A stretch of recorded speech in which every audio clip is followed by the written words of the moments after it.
Bismillahirrahmanirrahim. Assalamualaikum warahmatullahi wabarakatuh. My name is Shafira Khotimah. The study number is 119503020 and my partner is Riky Aulia Ardiansyah. The study number is 11950309195. In this video, we are presented about Helen Cixous, the law of the Medusa. For the first, I want to present about actual feminine. What is actual feminine? Actual feminine or feminine writing is women must write about women and bring women to writing from which they have been driven away as violently as from their bodies. And the next is, why do women must write? Woman must write about herself because this is the invention of new insurgent writing, which when the moment of her liberation has come will allow her to carry out the indispensable ruptures and transformation in her history. First at two levels cannot be separated. After that is, women must explore their body. Why? Because men have committed the greatest crime against women. Insidiously, violently, they have led them to hate women, to be their own enemies, to mobilize their immense strength against themselves, to be executants of their virile needs.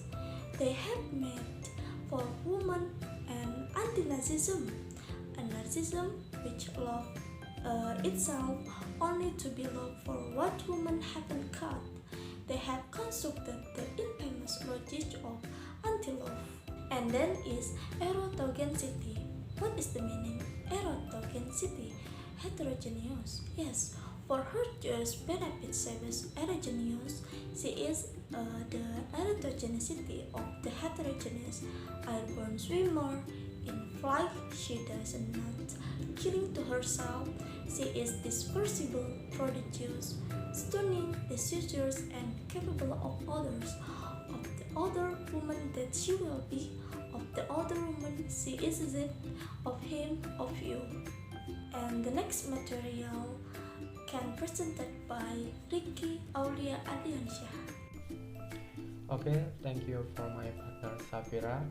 And now I'm Riky Aulia Ardiansyah, and let me continue to the next material. The next material is, what is the meaning of phallocentrism? Phallocentrism is a doctrine or belief centered on the phallus, especially a belief in the superiority of the male sex, who is surprised and horrified by the fantastic turmoil of her drives. It is impossible to define a feminine practice of writing, and this is an impossibility that will remain, for this practice can never be theorized and coded, which doesn't mean that it doesn't exist, but it will always surpass the discourse that regulates the phallocentric system. It does and will take place in areas other than those subordinate to philosophical theoretical domination. And continues to the next number is, how can we determine that woman's writing is an actual feminine? I wrote this is a woman toward woman. When I say woman, I'm speaking of woman in her inevitable struggle against conventional men, and of a universal woman, subject who must bring woman to their sense and to their meaning in history. But first it must be said that in spite of the enormity of the repression that has kept them in the dark which people have been trying to make them save as their attribute, there is at this time no general woman, no one typical woman.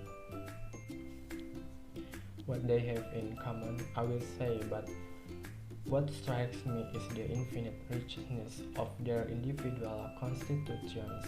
You can't talk about a female sexuality uniform, homogeneous, classifiable into codes any more than you can talk about one unconscious resembling another. Woman's imaginary is inexhaustible, like music, Painting, writing, the stream of fantasy is incredible. Okay, and the last material is what is the relationship between such those concepts above and the title of the essay is The Love of the Medusa. Cixous, the love of the Medusa might be seen as structure like a poem. It is implicit refusal to engage with the conventional rhetorical forms of argumentation and expository. While its dome, the need for a female writing, the nature of such writing, and societal ripples are clear.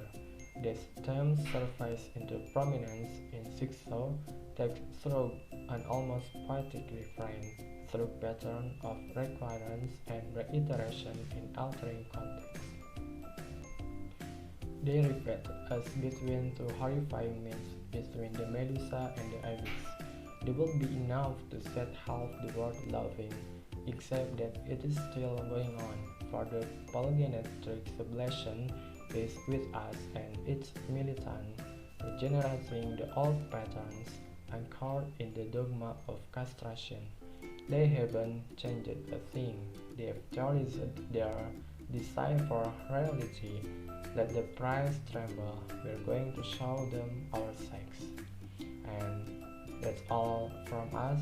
Thank you for all your attention.